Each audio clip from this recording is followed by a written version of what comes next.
para atender às necessidades específicas, seja para residências a grandes empresas. Nossa dedicação à qualidade e ao atendimento encaminha os clientes na melhor solução para atingir a almejada estabilidade financeira, onde nos tornamos uma referência no mercado. Faça parte da revolução da energia solar com a Eletricampus. Entre em contato hoje mesmo para transformar sua casa ou empresa em um ambiente mais sustentável e econômico. 22 30 33 22 13.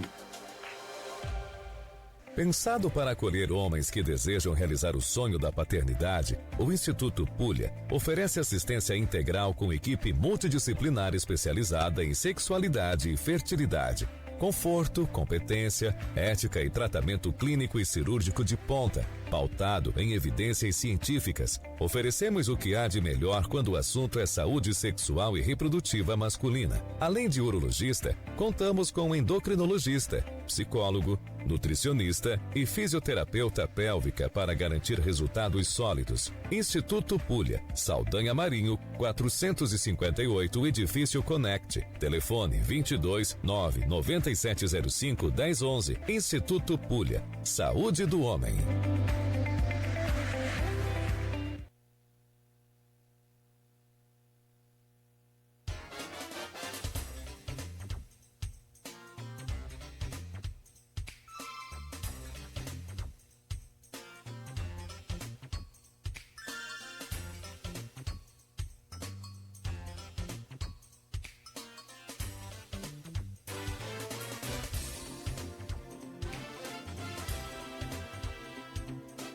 Oito horas 7 minutos em Campos, de volta com o Folha no Ar, ao vivo aqui pela Folha FM 98,3, ao vivo também no Face, no YouTube, no Instagram. Você pode acompanhar este programa daqui a pouco em podcast e logo mais tem reprise também na Plena TV. Amanhã, nosso querido Orlando Tomé, que é o convidado hoje, ainda vai ser destaque também no jornal impresso Folha da Manhã.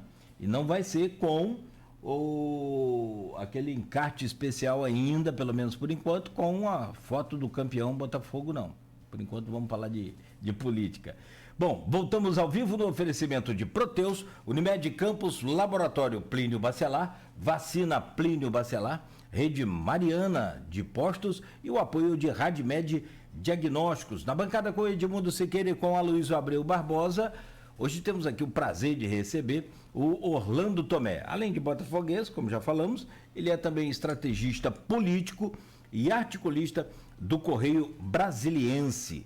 Na pauta conjuntura nacional, o que a gente consegue, Orlando, diante dos números já aí no pós-eleição, consumados no dia 6 de outubro, projetar para 2026 as eleições do Brasil, tanto no estado quanto também na federação, porque a gente entende, alguns até acham que não, mas a gente entende que tem uma certa influência, para o bem ou para o mal, positiva ou negativa, do cenário nacional, do presidente da República nas eleições municipais.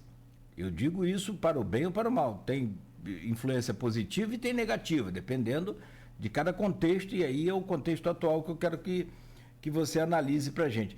E tem também quem acredita, e aliás já ouvi muito isso, que o PT este ano quer focar muito nas prefeituras pequenas para se projetar mais forte numa eleição em 2026 para a permanência ou a troca de Lula no decorrer desse caminho que a gente vai saber. Mas na presidência da República, troca de Lula, que eu disse, dentro do PT como candidato, né? Quem surgiria, caso o Lula não queira vir à reeleição e essa coisa. Como que você vê essa conjuntura nacional na política municipal na eleição de 6 de outubro, Orlando? Bom, eu no início do ano, quando eu retomei as minhas colunas mensais no Correio Brasiliense, a primeira coluna que eu fiz em janeiro, eu sinalizava que, na minha avaliação, as eleições municipais, na grande maioria dos 5.569 municípios, não seria dominado pela polarização nacional. E mesmo nas grandes cidades, naquelas que têm possibilidade de segundo turno, que hoje são 130, né, espalhadas pelo país, nós teríamos os incumbentes candidatos à reeleição focando a sua campanha não na nacionalização, mas no resgate do que entregaram nos seus 4 anos de mandato. E que a oposição, qualquer que fosse o viés, fosse uma oposição alinhada ao governo Lula, fosse uma oposição alinhada ao ex-presidente Bolsonaro, jogaria para tentar nacionalizar. Isso se confirmou. Aqui no Rio de Janeiro, capital, por exemplo, é o maior exemplo dessa situação. Eduardo Paes faz uma campanha mostrando as suas realizações como prefeito e o Alexandre Ramagem tentando desesperadamente colar a imagem no Paes, no Lula e no PT. E, pelo que as pesquisas têm mostrado até então, não tem sido bem sucedida essa estratégia, e tudo indica que o Eduardo deve ser reeleito e muito provavelmente no primeiro turno. Em São Paulo, o Ricardo Nunes viveu uma situação dúbia, porque ele sabia que precisava trazer para o seu lado os eleitores do ex-presidente Bolsonaro, do governador Tarcísio, mas ele também sempre resistiu, desde o início, e é bom que se diga isso, a nacionalizar a disputa. O que acabou interferindo na disputa de São Paulo foi o surgimento de uma candidatura como a do Pablo Marçal, que acabou, além de empolgar os ressentidos, as pessoas que são contra o sistema, que vêm se manifestando desde 2013 no Brasil, de forma objetiva ou de forma latente, conseguiu galvanizar uma parte do eleitorado fiel ao bolsonarismo e ao Bolsonaro. E isso libertou, de alguma forma, o Ricardo Nunes. Ele pôde se apresentar como um candidato mais de centro-direita, vamos dizer assim, do que um candidato radical. E teve como grande fiador, e se confirmadas as pesquisas, ele for para o segundo turno e ele se reeleger, quem sai muito forte politicamente é o governador Tarcísio, mais do que o ex-presidente Bolsonaro em São Paulo. Quer dizer, o Ricardo Nunes vai dever boa parte da eleição, da possível eleição dele, ao governador Tarcísio. Se você pega, por exemplo, nos demais estados chaves da federação, Minas Gerais, Belo Horizonte, nós temos uma situação parecida com São Paulo. Você tem um vice-prefeito que assumiu o mandato no meio, que é o Fuad, que não era conhecido, como o Nunes não era, e aí começa a crescer com a propaganda na televisão. Aí você tem uma figura de um radialista, de um apresentador de TV, que é o Tramonte, que desde o início aparece liderando as pesquisas, mas que começa a ter uma queda com o crescimento tanto do Fuad como do candidato apoiado pelo Bolsonaro, que é o Bruno Engler. Então, ali em Belo Horizonte, nós podemos ter um segundo turno sem a presença do Tramonte, o que não seria absurdo. Quer dizer, da mesma maneira que nós vivemos em 2018, aquela ascensão meteórica aqui no estado do Rio de Janeiro, do Witzel, na última semana, nós podemos ter em Belo Horizonte uma queda igualmente meteórica do Tramonte, sendo substituído no segundo turno pelo Bruno e pelo Fuad. Você pega no Nordeste, eu gosto muito, eu li aquele livro do menino da creche, Felipe Nunes, e do ex-porta-voz da presidência, em que eles falam esqueci agora o título do livro, mas é o livro que eles tratam do cenário de que eles chamam de cristalização da polarização no Brasil e no mundo. Nesse livro, eles falam que, ao contrário do que o senso comum indicava, a vitória do Lula em 2022 na disputa com o Bolsonaro não se deveu à vitória no Nordeste. Porque no Nordeste, assim como no Sul, no Centro-Oeste e no Norte, nessas 4 regiões, os votos de 2022, a proporção, se reproduziu em relação ao que foi em 2018. A novidade foi o crescimento da votação no Lula no segundo turno no Sudeste, principalmente Minas, São Paulo e Rio. Então, o que acontece? O Nordeste é uma região em que há uma presença muito forte de candidatos ligados ao governo federal, até porque se a maioria das prefeituras brasileiras dependem do governo federal, no Nordeste mais ainda. Mas lá você não tem, tirando as capitais, Salvador, Recife, Fortaleza, no resto dos municípios, você tem alianças as mais esdrúxulas em torno do mesmo princípio, não tem polarização. Você tem até lugares em que PL e PT estão juntos, disputando, coligados formalmente. Então, é diferente.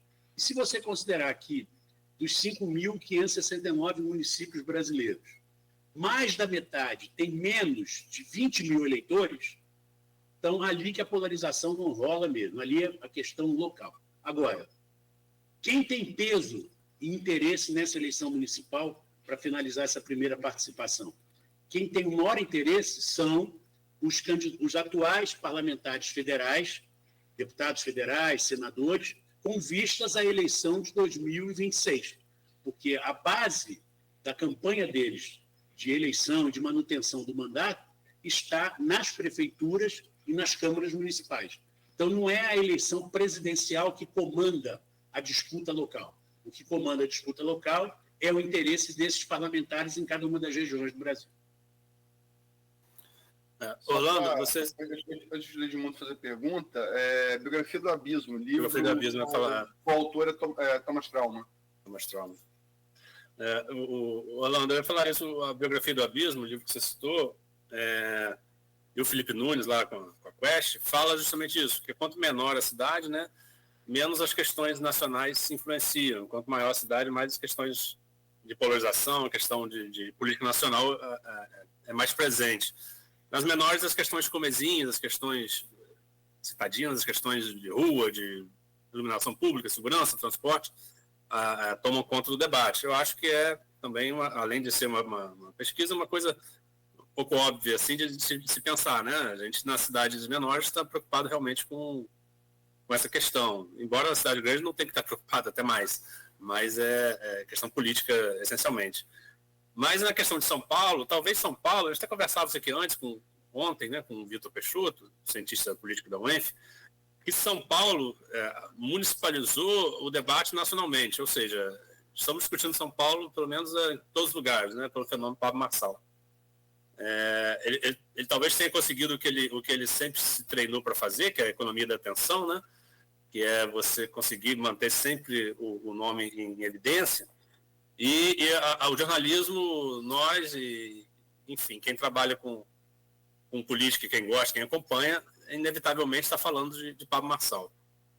Né? Enfim, cadeirada, soco, violência física, né? Que eu não me lembro, Luiz, vocês aí que são bons de memória podem lembrar, mas eu não me lembro de nenhum fato de violência física em debate. Teve aquele debate com Maluf e Marta, né? Do próprio São Paulo, que mandou calar a boca e tal, já acho que foi nos anos 2000. Enéas, a gente lembrou que no Enéas com Collor e tal, aquelas coisas assim de debate acirrado, mas violência física não. E a gente viu agora 2 episódios, né, muito insuflado ali pela verve, pela forma de política do Pablo Marçal. Se fala que o Pablo Marçal seria um Bolsonaro 2.0, um Bolsonaro com mais capacidade de engajamento. Eu discordo um pouco da tese, porque eu acho que, embora ele fale coisas parecidas com o bolsonarismo, né, essa coisa do comunismo, que todos são comunistas menos ele, essa coisa que é antissistema, né, essa coisa de outsider, embora o Bolsonaro não era outsider, ele também não, em certa medida. Mas acho que existe uma discussão na mesa hoje que eu acho muito interessante, gostaria de trazer aqui, que é justamente a participação de figuras assim em debates, e a participação de figuras assim no debate público e no debate televisionado. Porque vale lembrar que a lei não exige a participação de Pablo Marçal, justamente por ele não ter a representação, o partido dele não ter representação no Congresso.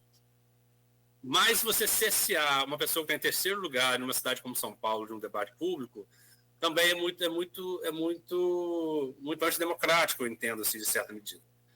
Mas existe uma outra questão envolvida aí, porque o Pablo Marçal, ele talvez atue bem mais nas 4 linhas do bolsonarismo, que diz que o bolsonarismo ele tenta falar mal do sistema político, falar mal do STF, falar mal de tudo, né? Quer fazer uma ruptura social. Já o Marçal, eu acredito que ele queira jogar dentro de um jogo e hackear esse jogo, né, democrático. Então, assim, se não é alguém que fale frontalmente contra a democracia, como cerceá-lo de um debate público, tendo a quantidade de votos que ele aparentemente tem? Então, e nós jornalistas, e nós que trabalhamos com isso, precisamos repensar, acredito, essa forma desse novo agente político, até porque a gente está falando de questão nacional. Em 2026, possivelmente teremos aí no cenário. Então, assim, independente de sua vitória ou não em São Paulo. Claro que a vitória muda muito o cenário, mas não acredito nela. Queria te ouvir em relação a isso. Esses desafios, né, se você concorda com o meu preâmbulo aqui, e se você acha que o Marçal realmente vai ter uma derrota eleitoral ali, né, como aparenta ser, e como a Luísa já falou já lá atrás, que ele teria esbarrado numa borda de teto e voltado de votos, né, de intenção de votos. Enfim, mas a urna que vai dizer. Eu queria ouvir você em relação a essas questões. Primeiro, em relação à questão que você colocou de participação de figuras como essa em debates televisionados, debates radiofônicos, o que for. Como eu acredito que a democracia é um valor universal, e eu acredito na vontade do eleitor, da eleitora, por mais que eu possa discordar dessa vontade, eu acho que é correto as emissoras trazerem essa figura para os debates, figuras como essa para o debate, porque tem uma expressão da sociedade, uma expressão de uma parcela da sociedade. E ela só está ali com esse tamanho, com essa expressão, porque tem esse tipo de comportamento. Então, nós estamos falando de uma coisa muito mais complexa e, aí, a meu modo de ver, preocupante. Quer dizer, eu não me preocupo com a figura do Pablo Marçal. Eu me preocupo com os 20%, 18%, 22% de eleitores e eleitoras de São Paulo que consideram a possibilidade de votar nele para prefeito da cidade. Que, evidentemente, é um voto que não é um voto em torno de um gestor, de uma proposta programática, é um voto de protesto. É um voto antissistema que não importa muito o fato, importa, nesse caso, a versão. A versão da mesma maneira que Bolsonaro nunca foi um outsider, mas ele conseguiu vestir essa roupa, esse modelito na campanha de 18. O cara tinha 11 mandatos de deputado federal e aparecia como um antissistema. Era do baixo clero, sempre foi. Né? Então, a questão existe... Hoje sai a minha coluna mensal no Correio Brasiliense e eu trato exatamente disso. Ou seja, o que é que nós estamos vivenciando de 2013 para cá como uma ausência de resposta dos setores comprometidos com a democracia liberal para as questões chaves para a grande maioria da população. Quer dizer, não há respostas. A resposta para a questão da segurança, qual tem sido nos últimos 40 anos? Tem sido a mesma. Na coluna de hoje, eu faço até... apresento uma comparação com as propagandas eleitorais desta eleição municipal com as que aconteceram nos últimos 40 anos. E não muda nada. Não muda nada do que os políticos, os candidatos e candidatas falam sobre educação, sobre saúde, sobre segurança. Parece que nós vivemos num mundo da fantasia. Parece que parou o tempo. Não, então, só que a população se cansa. Uma parcela dela vai pelo ceticismo e aí não vota ou troca o voto por algum favor, que seja. Uma parcela acaba, de alguma maneira, se beneficiando desse processo, e tem uma parcela que não aguenta mais, que ou não vota, ou anula o voto, ou escolhe candidatos que representem esse sentimento de ser contra tudo e contra todos. Em relação à questão da nacionalização, isso que você falou, você está coberto de razão, Edmundo. Eu acho que o eleitor de São Paulo, o eleitorado de São Paulo, não está nacionalizando a disputa, mas São Paulo está chamando a atenção nacional por conta dessa disputa, por ser a maior cidade da América do Sul, por ser a maior cidade brasileira, né, como diz, eu tenho um grande amigo que foi prefeito de Vitória 2 mandatos, o Luiz Paulo Veloso Lucas, que brincava dizendo que São Paulo é um país amigo do Brasil, né? É uma outra realidade. Então, é óbvio que as atenções se voltam, mas eu volto a insistir naquilo que eu falei no primeiro momento. Se você olhar o comportamento do grande mentor da candidatura, Ricardo Nunes, que é o Tarcísio governador, ele não nacionalizou. Ao contrário, ele fala, ele ataca o Boulos, não por ser do PT, mas pela história do Boulos, o Boulos não é do PT, inclusive, é do PSOL, mas pela história dele nos movimentos sociais, e defende a gestão do Nunes. E ataca o Marçal, como uma figura, vamos dizer assim, caricata de um lado e fanfarrão de outro, e deletéria de outro.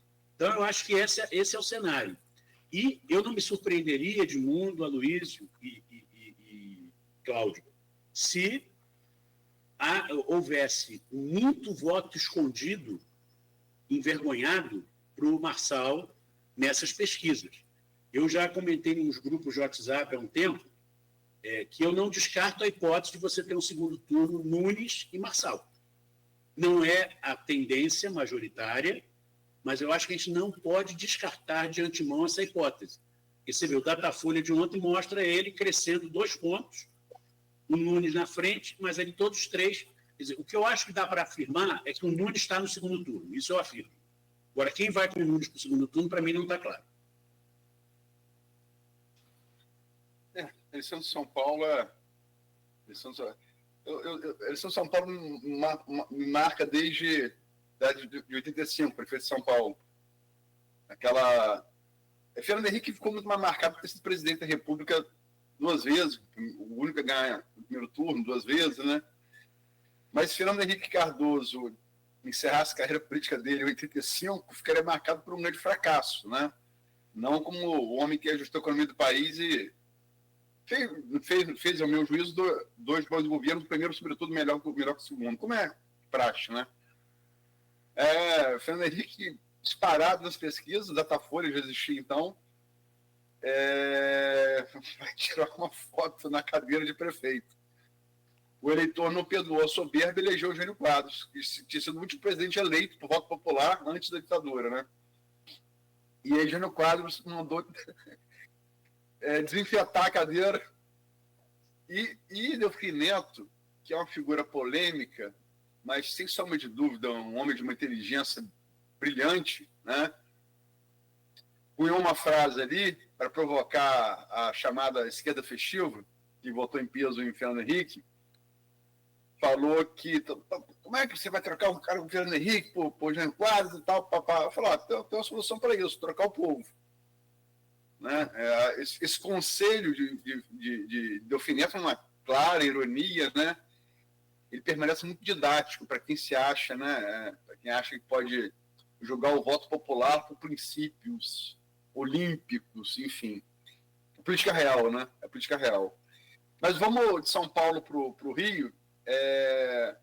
Nós temos no Rio... Só falar que a cadeira está sempre influenciando São Paulo, então. É verdade, boa. Aí resta a pergunta, né? Será que detetizaram aquela cadeira antes e depois da cadeirada?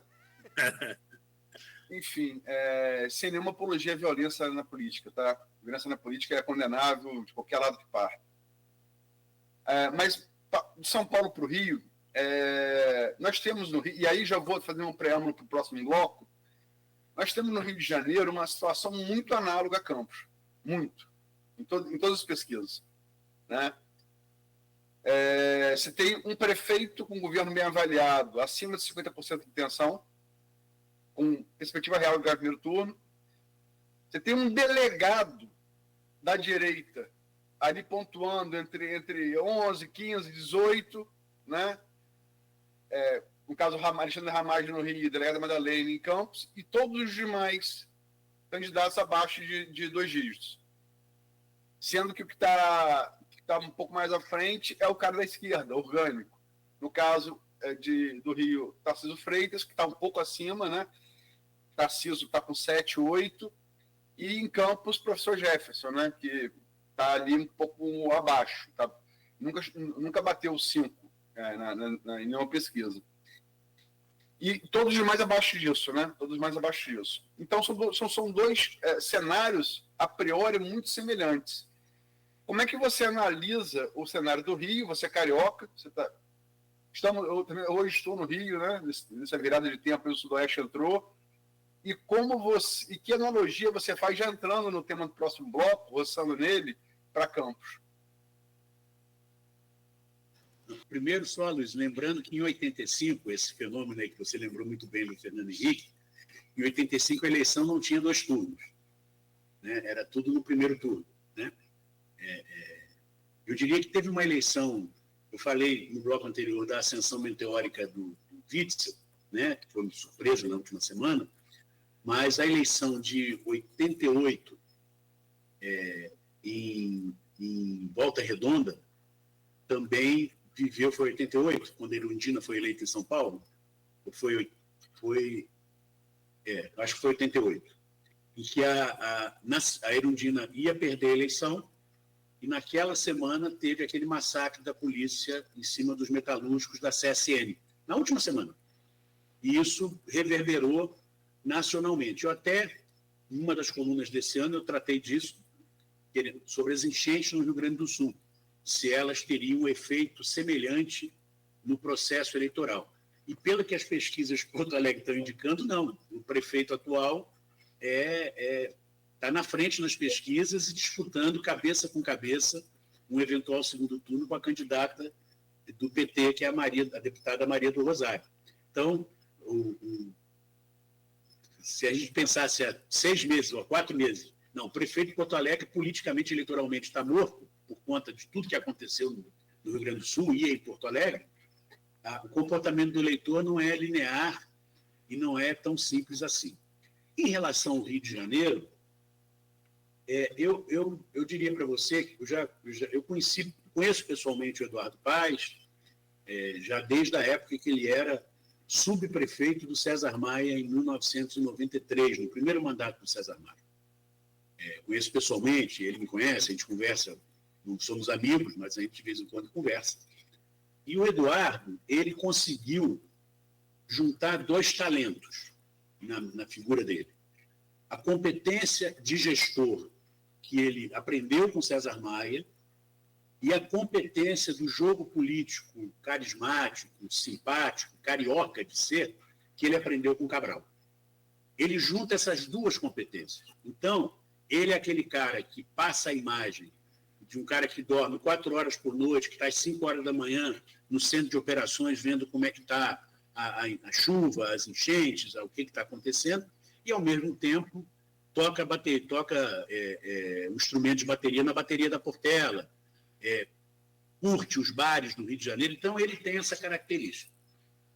A eleição dele, em 2020, foi uma eleição que a minha avaliação é que o eleitorado do Rio de Janeiro resolveu, diante do desastre que foi a gestão Crivella, resolveu dar ao Eduardo a chance de fazer o que ele ficou devendo nos 2 mandatos anteriores. Tanto assim que a campanha dele em 2020 não foi uma campanha de autovalorização, foi uma campanha de pedidos de desculpas e de pedido de chance para fazer o que ele não tinha terminado de fazer. Ele reconhecia que ele tinha deixado o BRT, da Transbrasil, que ele tinha deixado problemas na área da saúde. Claro, ele argumenta uma certa dose de razão, a crise econômica que o Estado do Rio passou, né, toda, mas essa eleição não. Essa eleição, e eu falei isso lá em 2021, quando ele tomou posse, eu escrevi falando o seguinte: o Eduardo é fortíssimo candidato a se reeleger em 2024, se ele resolver os 2 grandes problemas que a população identificou no governo Crivella e que identificou no final do 2º mandato anterior dele: o transporte e a saúde, principalmente a saúde na Zona Oeste e na Zona Norte. E ele concentrou a energia e os esforços de governo nesses dois campos. E tem entregas para mostrar. E aqui não vai uma defesa, tá uma gestão maravilhosa, não é isso. Ele tem o que mostrar, ele tem o que entregar. E as pessoas também viveram tanto o drama do Crivella, como viveram o drama do Witzel. Então, ele também tem batido muito nessa tecla para poder enfrentar o Ramagem. Ele não enfrenta o Ramagem como bolsonarista, ele enfrenta o Ramagem como um inexperiente, uma aventura, um novo Witzel.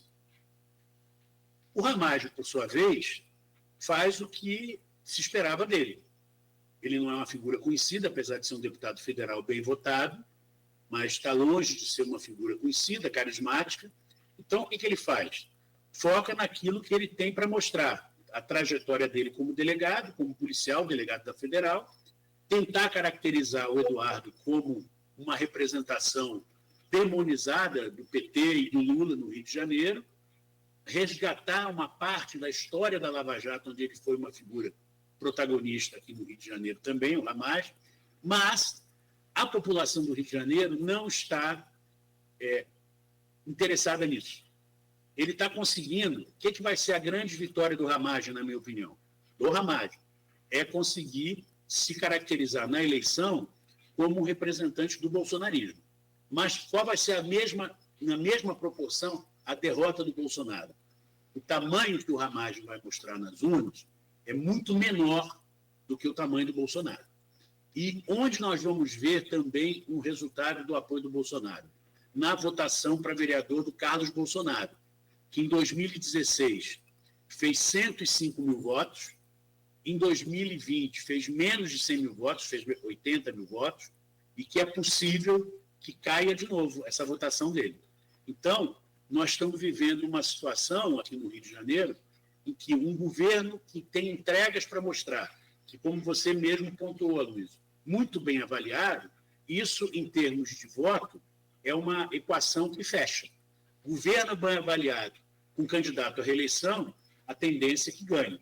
Pode ser no primeiro ou pode ser no segundo turno, mas é uma tendência que ganhe. E há também um certo cansaço. A população não pode querer resolver logo no primeiro turno mesmo, como até para evitar ter que voltar de novo às urnas no final do mês.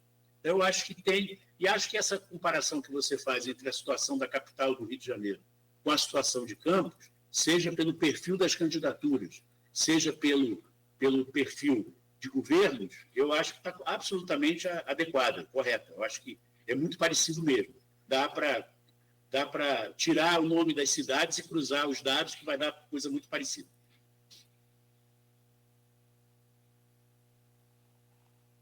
Está fechado aí ou é o meu aqui?